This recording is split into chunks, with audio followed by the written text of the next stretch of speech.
I don't know much about it. अगर they are doing it, अभी तो कल ही तो announcement हुआ। chosen this place, so they are most welcome. They can come and do their सम्मेलन here or whatever they are doing. I don't know much about it. क्या उनका motive है, क्यों उन्होंने शिमला चुना, यहाँ की वादियों में घूमने के लिए, यहाँ का अच्छा मौसम का आनंद उठाने के लिए वो लोग यहाँ आ रहे हैं. They are most welcome and they can go ahead with what they are doing. How do you see? देखिए, हमने पहले भी सबको यूनाइट करके यही बात बोलने की कोशिश करी, पर unfortunately I was also fighting an election. I also know कि किस तरीके से मोदी सरकार ने कैसे कैसे वायदे किए. यही मोदी सरकार थी जिन्होंने एम्प्लॉयमेंट देने की बात की. इन्होंने कहा हम देश में 2 करोड़ बच्चों को 1 साल में रोजगार प्रदान करेंगे. आज 8 साल 9 साल हो गए उनकी सरकार को, एक भी बच्चे को रोजगार नहीं प्रदान हुआ. उन्होंने महंगाई कम करने की बात की. आप जानते हैं रोजमर्रा की चीजें जो हमारी रसोई में लगती है, चाहे वो सरसों का तेल है, चाहे खाद्य पदार्थ है, चाहे अन्य सामग्री है, उसके ऊपर भी हमने बार बार आवाज उठाई कि महंगाई बढ़ती जा रही है, आम आदमी पिसता जा रहा है, तो कम से कम आप इस आवाज को भी सुने. और मैं आपको ये बताना चाहती हूँ, पिछले इलेक्शन में मोदी जी ने इस छोटे से प्रदेश में कम से कम 9-10 दौरे किए इलेक्शन के वक्त में, और हर स्पीच में हमने प्रोटेस्ट भी किया. हमने कहा भी कि आप हमारी आवाज को सुने, और जो आपने कम से कम प्रॉमिस किए हैं, महंगाई कम करने की बात की है, एम्प्लॉयमेंट देने की बात की है, और करप्शन हटाने की बात की है, उस पर आप कुछ चर्चा ही नहीं करना चाहते, कुछ बोलना ही नहीं चाहते. और उन्होंने जितनी भी मीटिंग्स की, एक बार भी उस बात का जिक्र नहीं किया. मंडी गए तो वहां सेफू बड़ी की बात होती है. But you are addressing people who are intellectuals, पढ़े लिखे लोगों का जमाना है. आज वो गंवार लोग नहीं है, गांव के जो अनपढ़ होते थे. एंड ही इज टॉकिंग, आपकी सिड्डू की हमने खाई, आपके सिड्डू खाया, आपकी सेपू बड़ी. That was all what he concentrated on.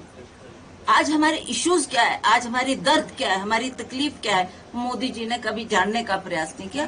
तो अब ये जो 24 का चुनाव आएगा, I think every party, opposition party has now been hit very badly and they all know कि हमने इकट्ठा होना. अभी पिछले इसकी पार्लियामेंट सेशन की मैं आपको बात बताऊं, जो राहुल गांधी जी के खिलाफ इन्होंने क्या क्या कदम उठाए, क्या क्या उनके साथ किया, उसके बारे में भी हमने प्रदर्शन किया. उसमें 17 पार्टीज, कांग्रेस के साथ 17 पार्टीज ने साथ दिया और ये कहा कि ये बहुत अन्याय हो रहा है, बहुत गलत हो रहा है. उसके बारे में भी इन्होंने कोई जिक्र नहीं किया. This is what the Modi sarkar is all about, which people know. And अब लोगों ने मन बना लिया है कि बहुत हो गया, अब हमने बदलाव देश में लाना है. अपोजिशन यूनिटी, ये सबसे बड़ी आज देश में एक जरूरत है कि सारी ऑपोजिशन, जैसे बिहार में कल इनिशिएटिव हुआ, एक नीतीश जी के वहां मीटिंग हुई है, उसमें आम आदमी पार्टी को छोड़ करके सारी पॉलिटिकल पार्टीज ऑलमोस्ट एक प्लेटफॉर्म के ऊपर हैं. और इसको बढ़ाने के लिए दोबारा 14th of I think July meeting रखी है शिमला में.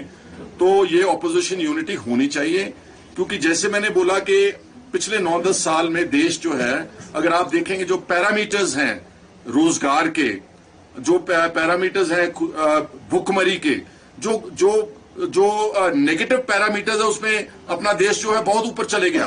भुखमरी सबसे ज्यादा, करप्शन सबसे ज्यादा, अनएम्प्लॉयमेंट सबसे ज्यादा. जो पॉजिटिव पैरामीटर्स हैं, जहां पर हमको अपने देश को आगे लेकर जाना था, उसमें हम सबसे नीचे जाते आ रहे हैं. इसलिए उनको, बीजेपी को डिफीट करने के लिए आई थिंक ऑपोजिशन को सारी को यूनाइट होना चाहिए, बल्कि सारे देश को यूनाइट होना. जैसे राहुल गांधी जी ने जो भारत जोड़ो यात्रा निकाली थी, ये उसी का इम्पैक्ट है कि हम सब जुड़ रहे हैं, और जुड़ करके बीजेपी को 2024 में हमने देश को एक बदल लाना है, और एक प्रो पीपल्स. क्योंकि क्या हुआ है कि पिछले 9-10 साल में नफरत की राजनीति चली है, बहुत ज्यादा धर्म के आधार के ऊपर लोगों को बांट के वोट ली गई. और जो एजेंसीज हैं, जो हमारे इंस्टीट्यूशंस हैं, इलेक्शन कमीशन ऑफ इंडिया है, जो हमारी सीबीआई है, जो ईडी है, जो इनकम टैक्स है, जो ऐसे जो विजिलेंस कमीशन है, इन सारों को इनका इतना ज्यादा दुरुपयोग हुआ है. जम्मू कश्मीर से लेकर के तमिलनाडु तक कोई लीडर नहीं छोड़ा. यहां पर भी लेट वीरभद्र सिंह जी के खिलाफ इंक्वायरीज. मैं पंजाब से हूं, क्योंकि मैं वोकल क्रिटिक हूं बीजेपी का. मेरे खिलाफ ईडी का मुकदमा, हुडा साहब के खिलाफ, एसपी समाजवादी के खिलाफ, तृणमूल कांग्रेस के खिलाफ, स्टालिन एंड उनकी जो डीएमके, उनके खिलाफ. तो ये एजेंसीज बेसिकली इकोनॉमिक ऑफेंडर्स को पकड़ने के लिए बनाई गई हैं, पॉलिटिकल ओपोनेंट्स को नहीं.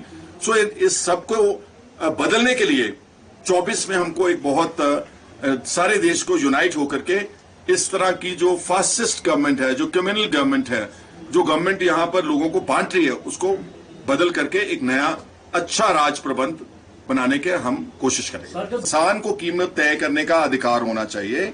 मैं समझता हूं कि हमारी कांग्रेस की सरकार ने जो मैनिफेस्टो में प्रॉमिस किया है एपीएमसी एक्ट का, मंडी एक्ट का, उसको हमको ऑनर करना पड़ेगा। आज मैं कोशिश करूंगा, चीफ मिनिस्टर साहब से भी मिलेंगे, उनसे बात करेंगे डेफिनेटली, और मेरे को उम्मीद है कि हमारी पार्टी जो भी उन्होंने गारंटीज प्रोमिसेस दिए हैं उनको फुलफिल करवाएंगे।